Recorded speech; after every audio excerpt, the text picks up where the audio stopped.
to introduce Mark Ferrari. He is our local expert that we have been using all summer long to help us with the fantasy genre for the summer reading program that we've been doing here at the library. And we really appreciate everything that Mark has been able to help us with this summer, especially with our pandemic and how we've been doing these Zoom programmings, and really appreciate all the help he's been giving us. So with that, I will turn everything over to Mark Ferrari. Thanks, Mary. Hello, and thanks for joining us today for a conversation with Greg Bear. We're reaching the end. We're not quite finished with it yet. There's another program or two, but we are getting near the end of our whole event series for the summer reading program this year on Orcas Island. And I can't think of a better guest to help us start wrapping things up than Greg. He and I met many years ago, very early in my career. I was a completely green neophyte, and Greg was extraordinarily welcoming and encouraging to me back then, even though he was and had been for many years by that time already an eminence in the field of speculative fiction and a lot of other fields. So Greg has won pretty much every award that can be won in science fiction and many in fantasy. One of his earliest, he is primarily a science fiction writer, but one of his earliest published works came out as a duology called Infinity Concerto and Serpent Mage, and was republished years later as a single volume called Songs of Earth and Power. That book was one of the most important formative reads of my own fantasy writing and fantasy illustrating career. That book pretty much helped to shape my whole sense of what fantasy literature looked like and tasted like and felt like and ought to be. So he's done all of that, but in addition to writing and winning so many awards for that, he has been the founder of things like San Diego Comic-Con, the original Comic-Con. He was one of the founders of that, yes. We got another joining us here. I'm sorry, say again? We have another joining us here. Oh, another? David Clark. Oh, David. Hi, David. Glad you're able to join us. So he helped to found Comic-Con. He helped to found the Science Fiction Museum that is with the Music Experience Museum in Seattle. He has been a consultant for so many different people in commerce, corporate entities, political entities, military entities, who have called him in to consult him as a person who clearly was able to help them think through where we are and where we might be going and what that might look like and how to get there. He has so many fields of expertise that rather than continue to try and sum them up myself, the first thing I'm going to do, Greg, besides welcoming you here, is I'm going to ask you if you wouldn't just tell us a little bit more about yourself, where you started, where you came from, all the things you've done, anything you'd like us to know about yourself. That's a mighty big ticket there. Hopefully it won't use up our whole program time. That's right. You should fill it up. The thing that I've always enjoyed doing is getting together with people who are experts and asking questions. And that's what I've been allowed to do in a lot of instances, everything from motion pictures to space flight to some extent to physics and so on. I've met a lot of incredible people. Among the earliest people I met who was very influential on me was David Clark, who showed me around the various people. He introduced me to Phil Tippett. We both knew Phil Tippett, and Phil Tippett became one of the great special effects masters of all time. Mm-hmm. He was a teenager when we first met him. So that was very cool. David also introduced me to a lot of things in San Diego science fiction fandom and kind of brought me into the fold of what will become San Diego Comic-Con. And that continued until just last year when it finally had to stop for the temporary moment anyway, because, they can't afford to have 400,000 people clustering around downtown San Diego. Not at the moment, no. The thing about that is that's probably the biggest thing I've ever been involved in because it's enthusiasm. And we got that enthusiasm, the inspiration for that enthusiasm from Ray Bradbury, who was one of our earliest guests, if not our earliest guest, and Jack Kirby and a lot of people who were major in both science fiction, fantasy, and comics. When Ray told us, never give up on your love. If you love something, don't get sophisticated and give it up. believe in it and carry it on and talk to other people about it. And that was the foundation of Comic-Con. And it wasn't just comics, because we were fans of movies and books and everything else. So there have been panels on when is San Diego Comic-Con going to get back to just being comics. Never was just comics. In fact, you look at the early banners, it was everything we loved. And we brought in everything we loved. And various people brought in things they loved and the various people they worked with. And so it became this immense, rich pop culture festival. And that was pretty major. The chances I was given to work with people like Jerry Parnell and Larry Niven on the Citizens Advisory Council allowed me to intervene or to interact with head of NASA, several heads of NASA, in fact, and talk with them, and also astronauts and that sort of stuff. And that happened in Tarzana, California, back in the 1990s. But also, we attended the Voyager missions as journalists. The Voyager missions were the missions to Jupiter and Saturn and Uranus, and I believe Neptune. Don't quote me on that, though. I'm not sure they got all of them together. But those missions were fabulous because we got to see these planets for the first time in kind of close-up view on screens in the journalism room at the Jet Propulsion Laboratory. And among the people who were there in the early stages and stuck around until later were Robert Heinlein and Jerry Brown and Ray Bradbury and just an incredible crew. Carl Sagan and also Theodore Sturgeon. You know, a lot of our favorite people showed up because Jerry Parnell brought them in as press people. And that was an amazing moment. Jerry was also one of my most influential people. As he somehow believed that putting all these science fiction writers in one room would result in something good happening. And usually it did. Mm-hmm. Yes, and apparently an awful lot of other entities have felt the same because they have called you in again and again to help them think things through or advise them on where to go and how to get there. Can you talk about some of the people that you have consulted for over the course of your career? Well, some of it's kind of getting embarrassing now. We were big consultants with Homeland Security, the Science and Technology Division, for a long time, and they're going through a rough time now. And I'm sure you didn't direct them anywhere they're going now, did you, Greg? No, Science and Technology Division is still trying to do worthwhile things, as far as I can tell. The rest of it, I don't know what's going to happen. Mm-hmm. So who else? Military consulting at the U.S. Army at the base in Fort McNair. I actually did some research at the U.S. AMRID, the pathogen research lab in Maryland, and visited out there, and was probably 2 or 3 doors down from the guy who eventually ended up being accused of being the anthrax terrorist. And I never. Also not your fault, I'm assuming. No, I don't think so. In fact, when I was writing Quantico, I was kind of taking an opposite point of view to what the FBI was taking about the anthrax source. And I think they're probably correct now. I think they probably knew what they were talking about.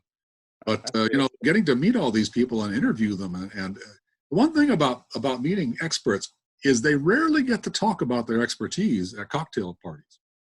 You know, the only person who will walk up to an expert on anthrax and ask about their subject matter at a cocktail party is probably a science fiction writer. Yeah. They have to be careful about how they respond because sometimes these guys are not always reliable. Right. But going out there and visiting the laboratories and going to the CDC and seeing all that sort of stuff gave some sort of authenticity to the books I was writing, including Darwin's Radio, Darwin's Children, and Vitals, and that kind of stuff that was really useful for me because not only was I meeting the people and could kind of imitate their manners of speech and so on in the characters I was writing, but I could talk about their subject matter and expostulate on that and perhaps hypothesize how things might work. Mm-hmm. It was absolutely fabulous, and these opportunities kept coming up. But also, I was never actually brought in as a consultant on special effects, but I loved it. And we knew Ray Harryhausen when he came to Los Angeles in the 1970s. We met him, and eventually met him back in England just after he'd finished with Clash of the Titans, and eventually became good friends with he and Diana. And that was an amazing thing because he raised me. The stop motion animation thing, if you're going to become a techno geek, I wanted to learn stop motion animation. And he was the master at that. But also, through various people we met in Los Angeles, like the Cascade Studios people, we got to meet the other special effects artists who were masters, like David Allen and Jim Danforth eventually, and all that sort of thing. So that's the other side of my expertise here, if I have an expertise, is that I love special effects. I love the making of motion pictures. And recently I had a chance to get together with Jim Cameron and geek out. And he says, you're a geek, aren't you? And I says, yeah, I am. I love special effects. And of course, he's engaged with a lot of major special effects artists. Of course. That's kind of back and forth on my enthusiasms and expertise. Now you've had some dealings with Paul Allen and people and the software industry, haven't you? I did. I first met Bill Gates in 1988, maybe 89, at a CD-ROM conference where I immediately went out and bought a CD-ROM player, which was kind of expensive back in those days. But also later on, a couple of years later, I met Paul Allen in his office and his company. And I don't think we actually hit it off right away, but later on, when he was putting together his science fiction museum at the Experience Music Project, he called me up and hired me to help them do that. And that was a fabulous moment, because here's Paul paying for everything, and I'm getting to make the science fiction museum I really wanted. Of course, he has all of these things in his collections. He had them, and now the museum continues on its own. It's independent, and there's science fiction exhibitions. There's all sorts of stuff. But Paul was an amazing personality. We've actually been out to his World War II flight museum, and that's an astonishing thing. Every airplane can fly. They don't fly one of them because it's the only airplane left of its kind. But they often is take them out and take them off and fly them around, and we've seen everything that's just cool out there. Well, I know enough about you to know that we could go on like this for a while, but mostly I really wanted to start there because I am going to move our conversation along today by, oftentimes when I have done this earlier this summer, I have come with a list of questions, sort of specific questions aimed at specific things, and asked them one at a time. But because of who you are and your background, I'm actually going to start with one very large question, which I'm going to ask you and just let you run with it. But I wanted the people joining us today who don't already know about your rather storied background to understand what a broad background it has been. We started off this summer's programming with a presentation called At the Heart of Everything Human is Story. And in that presentation, we really tried to talk about the idea that storytelling is not just an activity done for entertainment now and then in grade school or at theaters or things like this, but that storytelling is a uniquely human, perhaps the uniquely human activity by which our entire lives are really created and defined. That storytelling is something we start doing the day we're born and keep doing till the day we die. Every morning when we get up, every evening when we go to sleep, we are actually spinning a narrative, and that narrative defines who we are. It defines the world we live in, at least for us. It defines how we navigate that world. And so we began the whole summer reading program talking about imaginative story in the context of trying to understand how much more important story is in all of our lives every day than we may have ever thought about or realized before. So the question I want to ask you today is, and I'm asking it of you because I can't think of anybody more qualified to respond than somebody who has had so much to do at the heart of fantasy and science fiction, speculative genre fiction, and so much to do with consulting with and advising so many different people and institutions in the real practical world outside of fiction of any kind. The question I have to ask you is, can you talk for a while about why imaginative, speculative fiction, fiction about make-believe worlds and possible but not existing creatures and technologies and places and ways of life, why is that kind of literature important to the real world and our real lives in it. Why and how is that kind of imaginative fiction important in the rest of our lives? Well, it's kind of where we live. It's where our brains are when we're asleep. You know, it's sometimes kind of chilling to realize how often you spend fantasizing about different things. And sometimes those fantasies are perhaps realizable, sometimes they are not. But the whole thing about storytelling is it's what kings like to listen to. So when you're a bard and you're strumming on your harp and you're telling these stories, you want to get fed. And so you tell a story that appeals to the king. Now, that could be politically correct as a story. You probably don't want to piss him off too much. But also, you're suddenly going to be narrating stories that have been around for thousands of years. And those stories are going to be, in a sense, they're part of your brain because they get memorized by dozens of people. Sometimes only by one, but mostly by dozens, because if they're popular, they get spread around. And the kings will pay with food. And so when you're writing this stuff down, which eventually happens, you're recording what is a textual tradition, which used to be spoken word. And spoken word is where stories really begin. And all kids engage in this when they talk. You can hear kids playing with their toys, and you can realize this is the beginning of spoken word becoming text.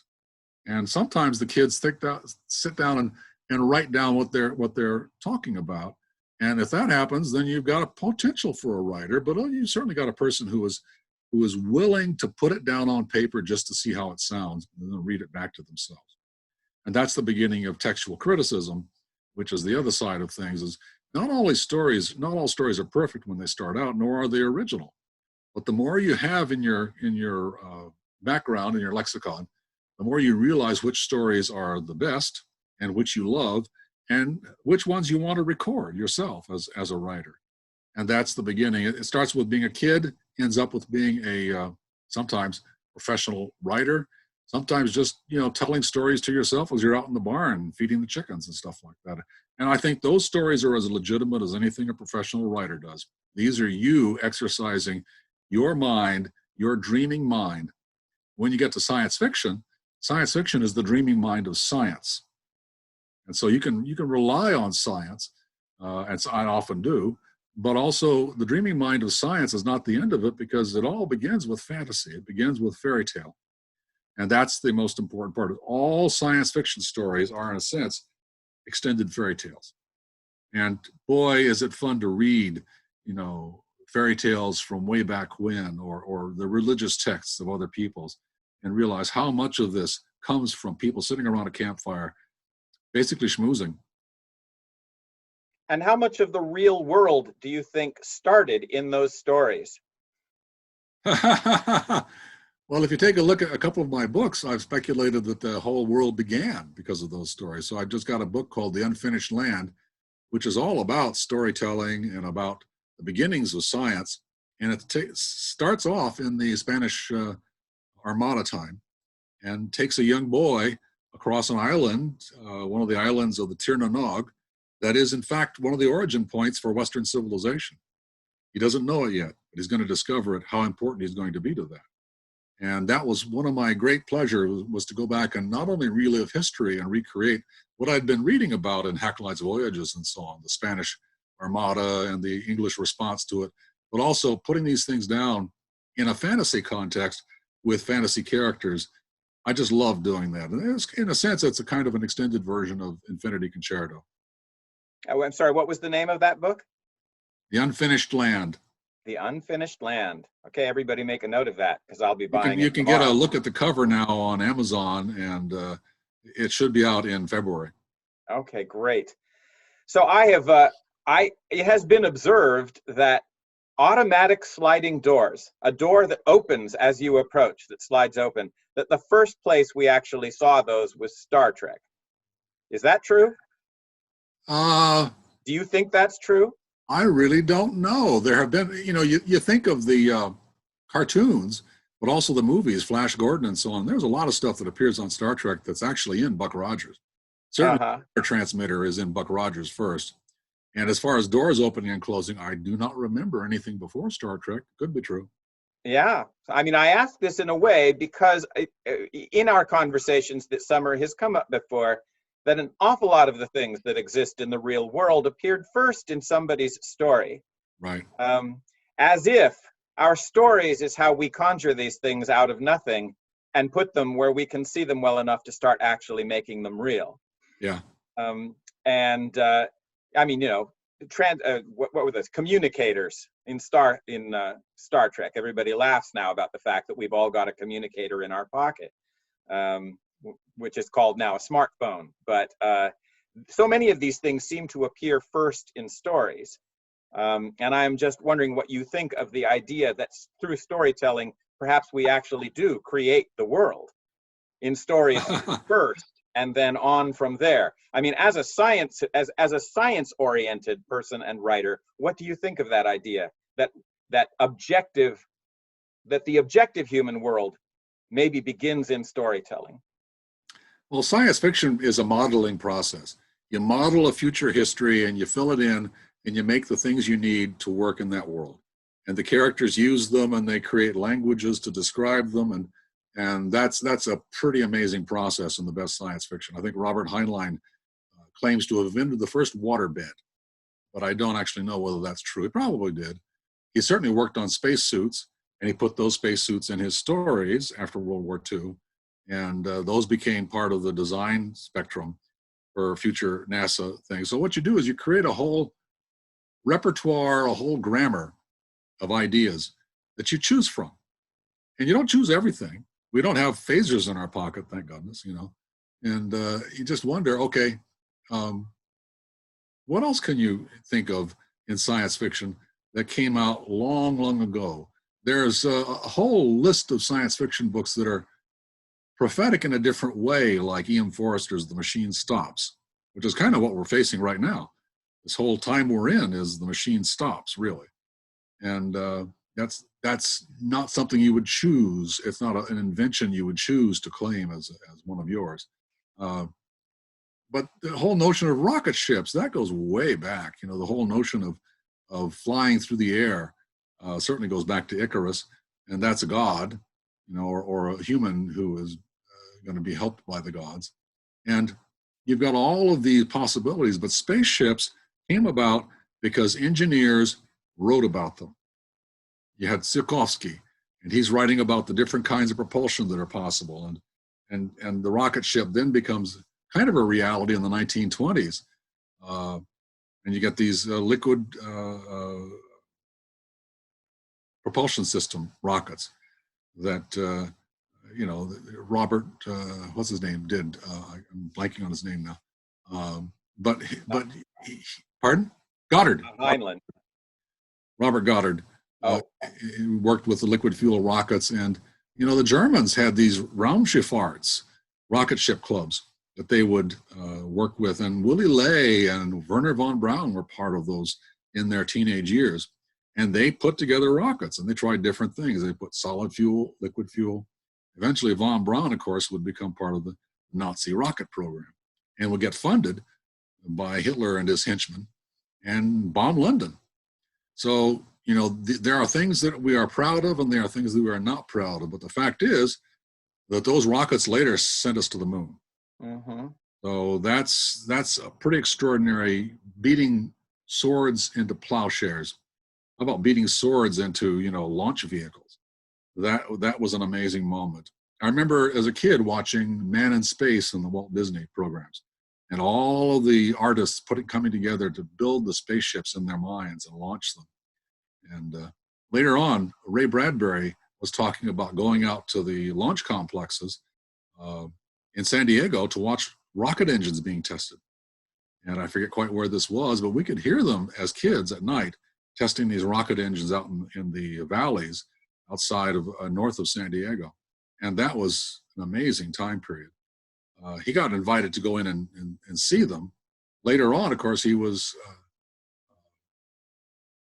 I think my wife Astrid was invited to go out to watch Apollo launches. And those were amazing. She describes, I missed all of those. I actually have never seen a live rocket launch. So, How ironic. Yeah. Well, we know a lot of rocket scientists, but they didn't invite us out to watch the launches. So Maybe they felt that you got to launch rockets in your imagination all the time. They should give the opportunity to somebody who didn't already have that. well, it could be, but could be also, that we don't have the responsibility if one of these rockets gets lost. We Well, don't. that's true. If it's It's in a our safer mind, it's place, not a isn't major it? thing. Yeah. Yeah. When Kij Johnson spoke to us earlier this summer, she was referring to imaginative storytelling traditions like fantasy and science fiction and things as thought experiments. Yeah. And we were observing the fact that in a piece of literature, you can create an unnatural environment in which it is easier to explore and experiment with a real concept than the real world is. And then we noted that even in science creates unnatural environments in which to do experiments about real things. Absolutely. Because in an unnaturally controlled environment, it's easier to learn something about real phenomena than it is trying to study them out in the chaotic real world as they occur naturally. Yeah. So what do you think of literature as an experimental environment? Well, it certainly works that way. A lot of writers who are hard science fiction writers think of it exactly that way. You think of Hal Clement. He was one of the best of our hard science fiction writers, and he would create these amazing planets, and then he would populate them with amazing characters. I'm thinking of Mission of Gravity, which is still one of my favorites and a great book to read, where the main characters are centipedes that never rise much above their midsection because the gravity of their planet is so great that they would crush themselves if they fell down. So he did that many, many times in many stories. Paul Anderson was also a master of creating alternate worlds. And he and his wife, Karen, would craft not just the worlds, but the languages and the music and that sort of thing. And I remember reading Broken Sword, one of his fantasies, and realizing how amazing this book was. Well, that actually came out just before Lord of the Rings. And so they're interesting to compare to each other. But also, when he wrote a book called Tau Zero, that just blew me away. I was 19 years old, and Tau Zero was about a starship that breaks on its way, and it cannot slow down. It keeps going faster and faster and faster because it's scooping up the matter between the stars with a ram scoop, which we actually met the scientist who developed the ram scoop, Bassard. And looking at that and looking at that story and realizing at the end of the story, it's not a spoiler alert here, it's just an amazing concept. The ship is going so close to the speed of light that the universe is aging around it. And it actually kind of skips across the top of the new universe and finally solves its problem and comes into a whole new universe. So did you grow up reading speculative fiction like this, Greg? Yeah, pretty much. I was, I think, 8 years old when I read Red Planet by Robert Heinlein. And I love that. And so I started I'd read Tom Swift books and Rick Brandt, Electronic Adventures and all that sort of stuff. But eventually I found out there was real science fiction and I went after it. Fortunately, at the time period, it was the major period of paperback books. And so one could go into a liquor store or a tobacco store and buy magazines and books there. Not much money, about 35 cents to 50 cents, and spend my allowance on that. Also, David and Scott Shaw and I, from the Comic-Con group back in the 1960s, late 1960s, would go down to Lanning's Bookshop in San Diego, downtown San Diego. It's gone now. I think she's gone. She was a lovely lady. She liked us to come in there because we weren't looking for Playboys. We were looking for specific stuff like pulp magazines and books and paperbacks. And I not only would buy bags full of Astoundings and Galaxies and so on for 25 cents each, carry them out, go find a bus somewhere, go home, and go through those magazines. And that was my introduction to the history of science fiction, finding out where all these magazines came and what they were publishing at the time. So besides the apparently obvious impact that all of that early reading had on what you decided to do for a living, namely writing that same kind of fiction yourself, what other, if any, impacts of that early speculative fiction reading, what other impacts do you think it had on your life later? How much of what you have gone on to become came out of those early speculative fiction reading experiences? It bent my brain. You know, basically what I wanted to be able to do was to tell stories. And most people couldn't hire me to tell stories. So I had to do it myself, and then I had to earn the right to continue doing it. Hmm. And going and publishing stuff was a discipline that I accepted. But I've been unemployed for 40 years now. Basically, I haven't had a job for 40 years except writing my own stories and publishing them, and sometimes going out and consulting for people like Paul Allen. It's just an amazing moment to realize that I may be on the edge of retirement. I don't know. I'm working on my memoirs now. Got one more book coming out, The Unfinished Land. But I've done a lot of work, and Yes, you have. I think I've succeeded well enough that I don't need to worry about it. And I now, think you had. pardon? I'm sorry. Go ahead. Well, now we have enough money, so we don't have to worry about that either. Right. There are the things we need to achieve, which is getting a TV show going or a movie or something like that. We've almost reached that level a couple of times. We keep trying. Hope springs eternal in that area, but if it doesn't happen, it doesn't happen. I'm happy with what I've done so far. Yeah. Well, you've had a huge impact on obviously so many people in so many ways. And when you say that you have not been employed for 40 years, you obviously don't mean you weren't paid. You mean it's been 40 years since somebody else told you what to do to That's get right. paid. Yes, right. That's right. And that's quite an achievement in and of itself. So congratulations. So I have one last question for you, and then I think we're going to go to the Q&A for people. Okay. We are going to go to Q&A in just a moment. So that my last question is this. And I've already at least been sort of pressing in the direction of answering this question, but I would like to hear what more, if anything, you have to say to it. Because of the fact that fantasy literature and science fiction literature are imaginary, that they don't reflect the world the way the world really is. They only reflect the way the world may be, or in the case of fantasy, more often the way we wish the world were. Right. Some people seem to feel that this literature, because of its supposed disconnect with the real world, is somehow less legitimate than literary fiction or things like this that are more adult in nature. What would you have to say to people who are concerned about that distinction between legitimate literary fiction and adolescent second level kinds of imaginative fiction for, I don't know, children? What I do you would say, to that? I would say Beowulf, the Odyssey, Iliad. I would say the Arabian Nights. I would say the fairy tales of Hans Christian Andersen, of the Brothers Grimm, the stories told in villages at night, and the stories that scare kids but also enlighten them and fill them in on their cultural heritage. The religious stories that we're telling each other over time. They get embodied in texts which we highly revere. All of these things are part of the outside world that do not reflect the social structures of our so-called realistic fiction. But those realistic stories are fine too. I love them. I mean, we can read Ulysses over and over again and get a lot of stuff out of it. It's pretty much a record of Ireland in 1907. And I love that sort of stuff. I don't make any distinction between imaginative literature and realistic literature. Sometimes they blend together, as with, say, Thomas Pynchon and V, or Gravity's Rainbow.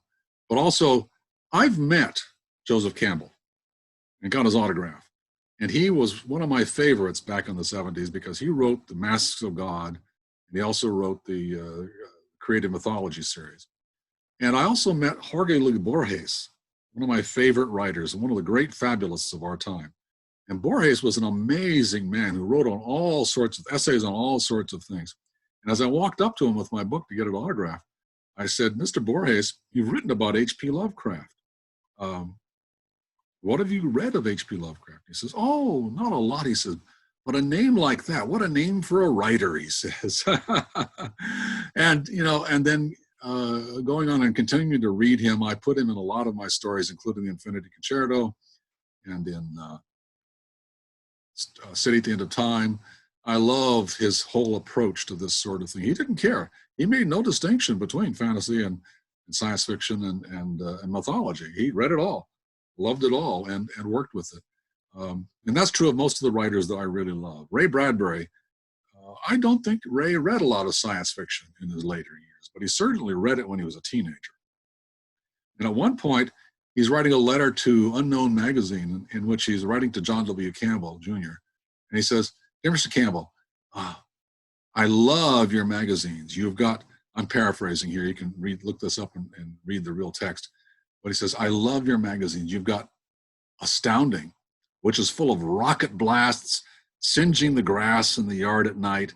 And you've got all that sort of thing, taking off for the moon and that sort of thing. And then you've got Unknown, which is, bricks, leaves skittering across bricks and strange figures in the darkness and so on." He says, "I just love these both."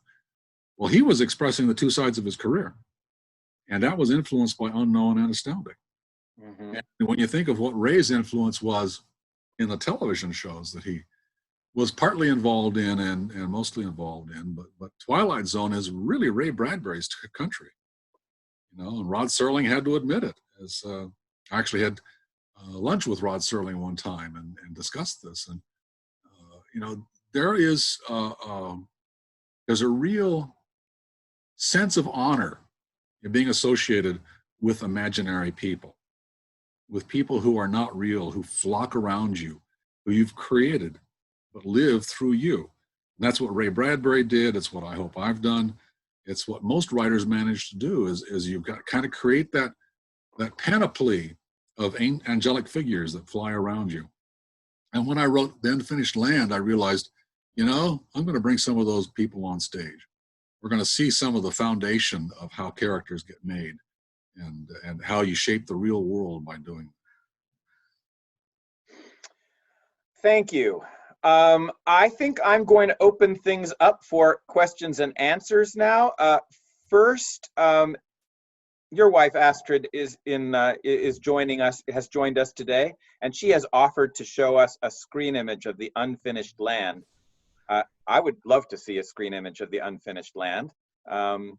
So Mary, if you're there, can you facilitate that? Or yeah.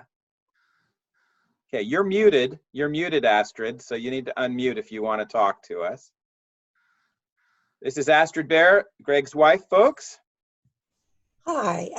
Let me get that image back up again. Let's see. And I think you're going to have to share you're going to have to share screen for this. So there's a control for that at the bottom of the screen. Once you have it up on your screen, you go to the bottom of the screen and look for the share screen button. Right. When you press it, you will see the image you're trying to share on there, and you can click on that, and I think that we'll all see it then. There we go. Greg Bear, The Unfinished Land. Isn't that a beautiful cover? They did a fabulous job on it. Yeah. Yes. It makes an impression. Up to 2014, I spent our summers photographing the dragonflies on Martha Lake, and caught hundreds of pictures of the dragonflies, and suddenly decided I'd put them in this novel. And so there's a dragonfly wing, and there's a Spanish galleon, and that's a good way to get beginning in all this. Yes, for those of you who can't see it clearly because it's a very small image, the three pieces of text on this cover are framed in big portions of dragonfly wing. On the top one, a French galleon is sailing along the top one. Thank you, Astrid, very much. So we do have a couple of questions that were actually sent in ahead of time by one of our audience members. And they are large questions, so we'll see. This may be our Q&A period, we'll see. So the first one you're gonna love, Greg. He says, you are a very accomplished author with a terrific body of work. If you could have, he says, if you could have that conversation with your younger self, what advice would you give yourself, and what, if anything, would you do differently? So I don't know exactly which conversation he means when he says that conversation, but I think what he's asking is, given everything you've done and written about and all the things you have been in your life, if you could go back and talk with your younger self, what conversation would you have, and what advice would you give your younger self now? Well, I'd bring a hidden camera and just take pictures of what he's doing, but I wouldn't talk to him at all. Independence. He doesn't need gray eminence telling him what to do. He doesn't need even to learn from wisdom. And you know, we learned this also from Ray Bradbury, that the enthusiasm of youth is impossible to duplicate, and that you cannot mess with the young and their origins, with how they're thinking, and you just don't want to do that. And I think most of the authors I knew over time developed in their own special way. And probably if they listened to other people, in fact, when I was working at the Mithras Unicorn Theater in La Jolla as a kid, a number of students walked up to me and says, you know, I've learned something from my English classes here. I've learned that if you like it, it can't be any good. And I go, oh my gosh, that's so wrong. And he says, well, that's what they're teaching us. You know, if it's enjoyable, if you like it, it can't be any good.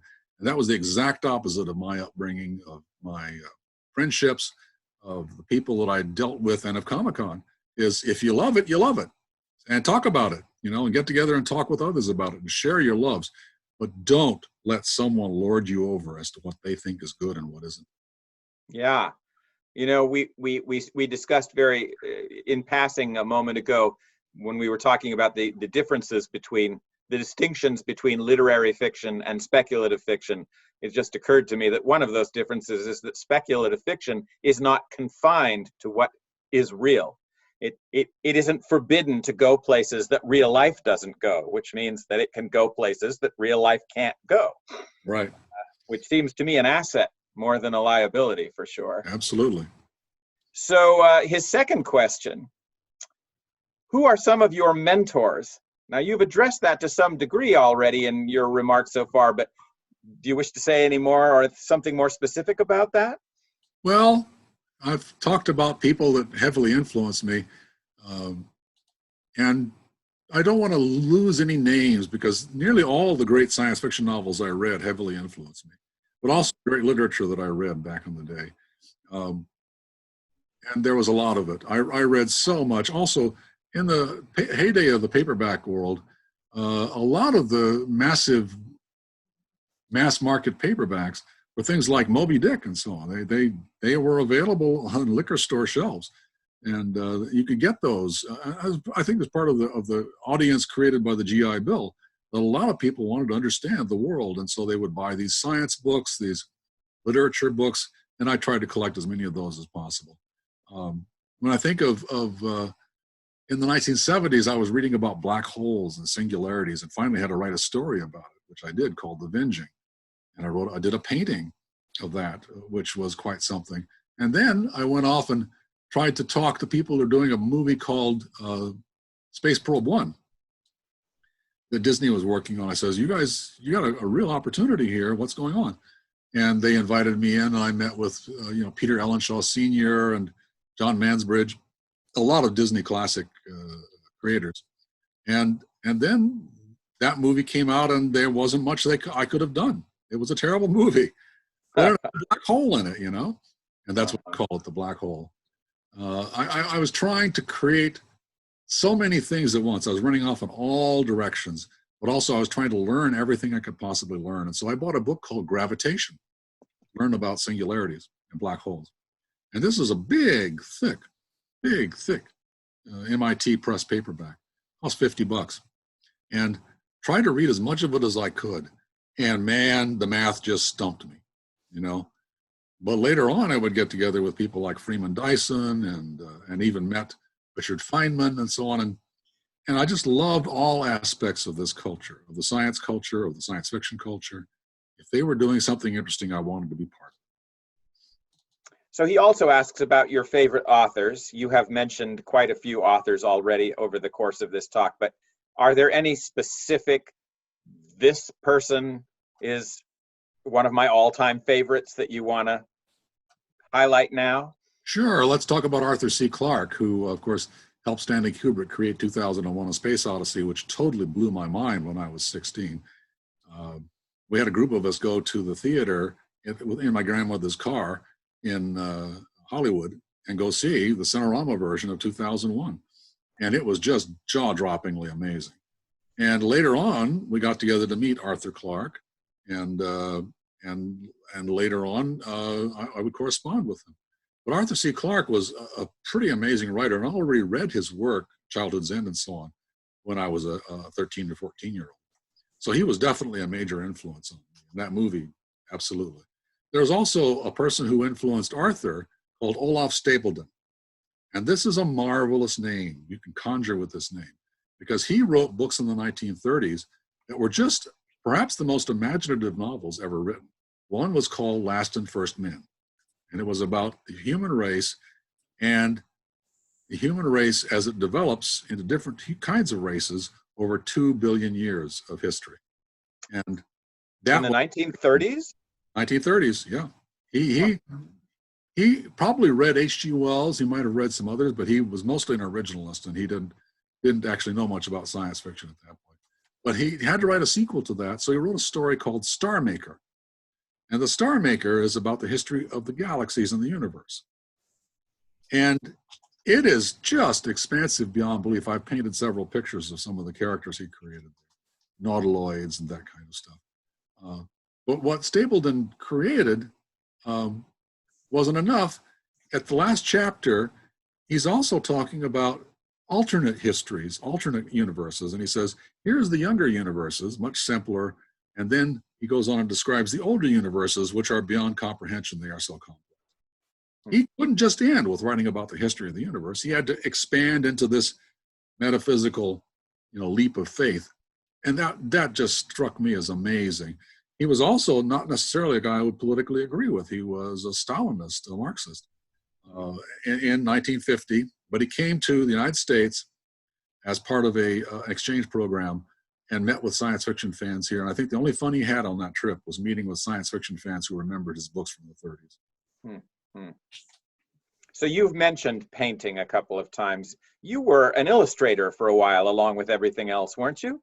Yeah, I sold a couple of cover arts, and I did a cover for fantasy and science fiction, and I tried to use and learn different techniques and things like tempera, egg tempera, and all that sort of stuff. And I just love painting, but it took me a long time to get a painting done. To be an illustrator, you have to do things pretty quickly, and you have to know what you're doing. And I realized I didn't really know what I was doing when it came to figure painting. Yes, it's just occurred to me, I probably could have gotten through an awful lot of things quicker if I just asked you at the beginning to list the things you have not done. But next time I'll know. The last question this fellow asked was if you have anything you're willing to divulge about future projects. Well, other than Unfinished Land and my memoirs, I'm actually up to the 1980s now in my memoirs, and I'm hoping to remember enough stuff, and I'll be asking a lot of people for help as I finish that book. So you said other than the Unfinished Land. Is the Unfinished Land somehow a future project? Well, it's going to be published in February, but it's already done. The Unfinished Land is a new book. Yes. I thought it was a book I had missed somehow. No, okay, it's going to come out in February. Okay, so it's not even out till February. Well, that is very exciting. Okay, so I'm getting something here in chat. I would like to take this opportunity to remind everyone in the audience tonight that now is the time, if you have questions for Greg, to go ahead and submit them in chat. At the bottom of your Zoom screens, you will see right in the center at the bottom a little button that says chat. If you're not already seeing the chat screen, you can press that button, and then you will see a chat screen, and you can type questions. I will be able to see those questions, and I can ask them of Greg for you. Somebody has written here. Okay, somebody has written, tell them about Olaf Stapledon and his influence on you. I think you've already done that. One thing I admire about Charles Silmick's poetry is how quickly he can bring you into an imaginary world, sometimes in the space of a few words or images. What techniques have you learned for drawing your audience into your worlds? Well, you got to think out the language that you're going to use based on a world. If the world has its own language, you can sometimes introduce people to it gently at the beginning of a story and then carry on. And a lot of the best fantasy novels do that, like Lord of the Rings, where you get dropped into, a different universe, basically. And the language is its storytelling, is its strength, but also it's what you got to introduce to the audience, so the audience can understand it and can extrapolate where they want to go from there. So we've got another question here. How different was writing Foundation and Chaos, a novel situated in another author's works, including, I'm not quite sure I'm reading this correctly. A novel situated in another's works is SF, excluding fantasy, on a positive trajectory? How about the transition from mostly male, mostly white authors to more diverse group? Sorry, So- Mark. Sorry, Mark. Those are all individual questions. They got lumped in together. Oh, okay. All right. So how different was writing Foundation and Chaos, a novel situated in another author's works, and that says is SF, excluding fantasy, on a positive trajectory? Is that all one question, Mary? No, those are two. So how different was writing Foundation and Chaos, an example of a novel situated in another author's work? Okay. All right. So that's the first question, Greg. That Did is. you understand it? Well, I got lured into that by Gregory Benford, who talked to Janet Asimov, who wanted to create, basically, we all kind of wanted to get together, David Brin and Gregory Benford and I, and create a second Foundation trilogy, expanding upon what Isaac had done, and Isaac had already expanded upon that. So the part that I found most suitable was the first week of the first Foundation book. And I wrote that and turned it into a novel, and it was great fun because I found myself channeling Isaac. And I don't know how spooky that could be, but as I was reading his novels, I realized, Trantor is New York City. The metaphors are pretty obvious there. And so, if you're going to create a jail, you have to call it the Rikerian prison. It's not Rikers Island, but it's close enough. That kind of stuff. And then you can kind of, and the thing about Isaac was he was a claustrophiliac. He liked enclosed spaces. Huh. The only reason he would go out in the rain was to get a good sandwich. So there was a lot that I could work with Isaac. And at one point, we've just lost Harlan Ellison recently, but Harlan called me as I was writing on this book in the 90s. And he says, Greg, I wanted to talk with Isaac about this idea I had for this vampire story. And he says, and then I realized, well, I can't anymore. So Susan says, call Greg. So he called me, and I had to kind of suppress the inner Asimov who wanted to say, so Harlan, how can I help you? I see. You were that far into his head, huh? Spooked us both out, yeah. Isaac never believed in the extension of spirit beyond death. So that was, he was pretty solid on that. I do not know whether he learned differently or not, but I had fun working in his universe. And then Janet and the others, realized that this book was pretty close to Isaac. So that was fun. Huh. So the next question here, I guess, is science fiction, excluding fantasy, on a positive trajectory? Both science fiction and fantasy are on great trajectories. We really do have an explosion of new writers and new thoughts and new political orientations, and I just love it. It's so amazing to watch this stuff happen. Also, what's happened with graphic novels and comics is pretty astonishing too, and they are taking over. The films, of course, are huge and are hugely influential. The TV shows, and there's so much stuff out there. It's pretty good question as to what the mainstream is now. I think the mainstream is fantasy. So I'm thinking that the person who wrote this question might have had a different slant in mind. You've just talked about how well they're doing as genre, which is good to know. And of course, as somebody who's into it myself, I'm happy that they're doing well. But this writer may have been meaning, is science fiction as a whole carrying a positive message, a positive, hopeful outlook? They may have been talking about that kind of trajectory. Do you think science fiction is pointing in positive directions? I think a lot of it is. Certainly, you take a look at a TV show like The Expanse. It's got a lot of trouble going on, but it's positive. But what we're going through now with this pandemic is not positive. And so we have to be realistic. Science fiction is not about happy things. Science fiction is about trying to figure out what's going to happen next. And right now, and how to navigate it. Yeah, how to navigate it. And I do not know what's going to happen next. Mm-hmm. So last question in this nest appears to be, what, if anything, do you have to say about the transition from mostly male, mostly white authors to a more diverse group? Well, that's occurred over the last 60, 70 years. We think of authors like U.K. Le Guin, and there's so many authors, Kate Wilhelm, so many women writers that I'm very fond of, and Octavia Butler, who we knew here and miss greatly. I love their influence, but also we've got, Steve Barnes and Tananarive Due and their stories, and we've got all of these authors, Andrea Hairston. I don't want to keep going on, but, we've got so many really fine authors who are rising up, and they are adding their own voices. And this whole thing is about a chorus of voices. And the more voices there are, the better things are. And I don't feel that I'm being pushed out or anything. It's just I helped raise a lot of these people. I'm that old now because they were around as kids. I don't know if they were reading my stories, but some of them were. And it's just great fun to watch them raising their own kids.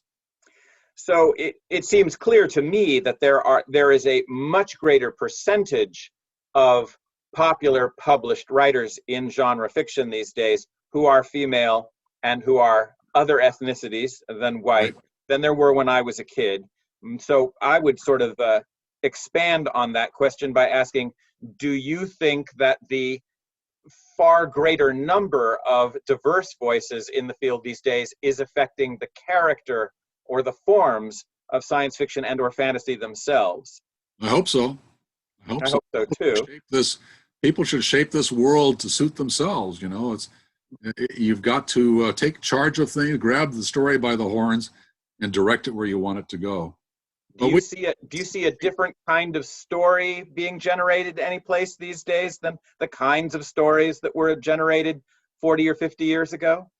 I suppose there are. I may not be completely acquainted with them all, but I got to go back to one of my favorite writers who was a mentor to Ray Bradbury, Lee Brackett.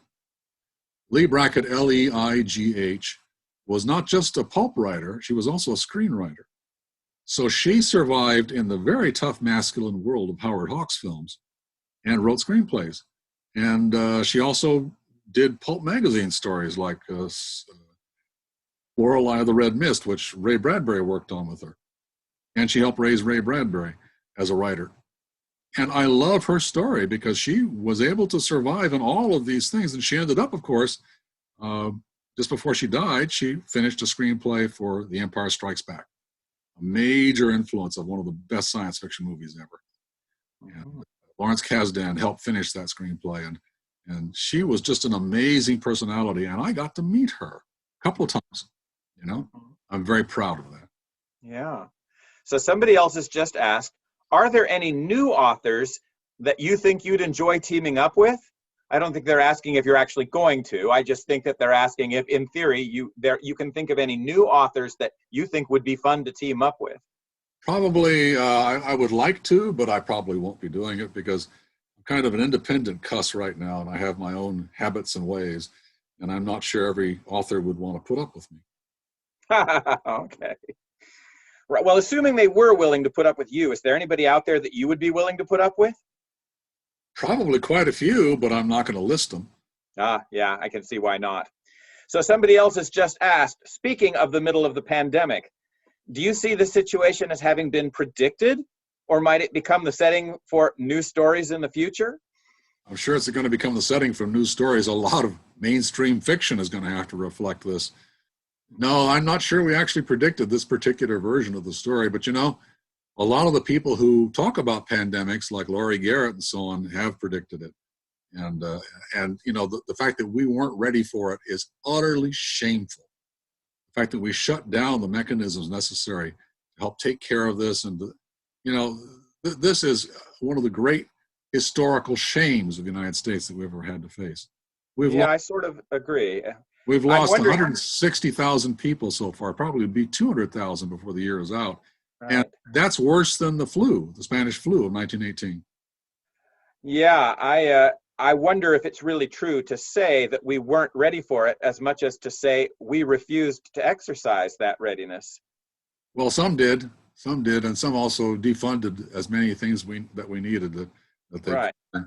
And It's as if we were ready for it, but somebody decided to crash all of that instead of execute all of that. which is hard to imagine, isn't it? But that's kind of what's been happening. So I actually understand that kind of wacko behavior, which we're seeing in lots of areas these days, not just in the pandemic management. I sort of see that as a crisis of storytelling in and of itself. Yep. That somehow narratives intruded on the objective necessities of the moment. That people's narratives overrode the objective logic that should have been applied to a lot of issues rising these days. Absolutely. But I'm not going to get into the politics of it because I'd be exhausted in the first minute. Yes. And so, what I think I'm going to do is I'm going to say thank you very much to everybody for being here, and great to have you guys visit me, and great for you to guide it through, Mark. I love it. Well, thank you so much for joining us, Greg. It has been even more interesting than I could have hoped. And you are always a fascinating person. Just the breadth of things you can just bring to the table at the flick of a wrist is always kind of astonishing. So thank you so much for joining us today. Really appreciate it. And thank you, all of you who I can't see at the moment, but all of you who come to share this conversation with us. Thanks very much. The conversation is recorded, as are most of our other events from the summer, and available on the library's YouTube channel. If you know of people who wish they'd been here for this, you can direct them there very soon. So, Mary, anything you'd like to say before we're done? No, just thank you so much, Greg, for taking the time out of your day to join us and talk about the breadth of your work and your experiences and what inspires you. It was really interesting. It was a pleasure. Thank you, Mary. Yes, absolutely. Yep. All right. Well, thank you everyone for joining us. We are signing off for now, and be sure to look at the library's webpage for our upcoming events. Thank you.